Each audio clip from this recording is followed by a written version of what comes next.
If you're only using your budget to track where your money went, you're missing the whole point. Tracking answers the question, where did my money go? But optimization asks, what does my money do next? And that shift is what changes budgeting from a chore to a strategy. If you've already organized your money and built the system, now it's time to upgrade how you think. Because your budget isn't a history report, it's a decision-making tool. Most people treat their budget like a receipt archive. You log your expenses, you categorize it, you look at the totals, and then you say, okay, I spent $600 on groceries this month. And that's it. That's awareness, which is important, but awareness doesn't really change anything. Tracking is reactive. It tells you what already happened. Decision-making is proactive. It tells your money what to do next. When you start using your budget to make decisions, you stop asking, how can I stop overspending? And start asking, what deserves my money? That's a completely different mindset.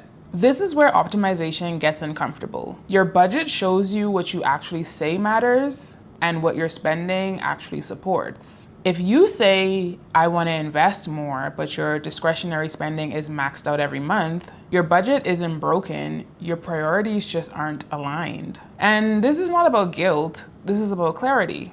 A decision-based budget asks, if this category increases, what decreases? If I say yes to this, what am I saying no to? Is this purchase aligned with my next level goals? That's strategic thinking. That's CFO energy. Optimization means accepting something most people avoid. Every dollar has an opportunity cost. If you spend $200 on eating out, that's $200 not invested, not saved, or not put towards debt. That doesn't mean don't eat out, it just means choose it consciously. When you understand trade-offs, you stop feeling restricted because you're choosing, not reacting. And here's the thing, trade-offs are only painful when they're unconscious. When they're intentional, they feel powerful because now you're in control. This is where you level up.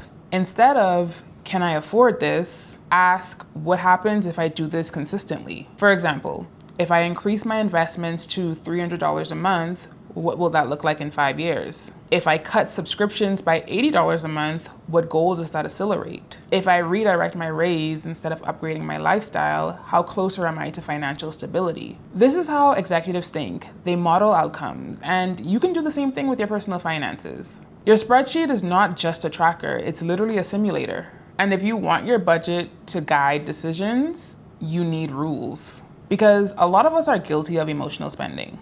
And rules remove emotional spending, or at least reduces it significantly. For example, you can say that any raise you get goes 50% to investments and 50% to lifestyle. Or any bonuses go entirely to wealth building. If a purchase doesn't fit within the budget, it waits. And lifestyle upgrades only happen after investment targets are met. When you build rules into your system, you don't have to negotiate with your salary every payday. That's optimization. Less emotion, more structure, better long-term outcomes. This is the reframe. Instead of ending the month asking, did I mess up? Ask, did I allocate my money in a way that supports the life that I'm building? That's growth. Because once you have awareness and once you have a system, progress doesn't come from better discipline. It comes from better decision making. So if your budget still feels restrictive or pointless, or just like a spreadsheet you update twice a month,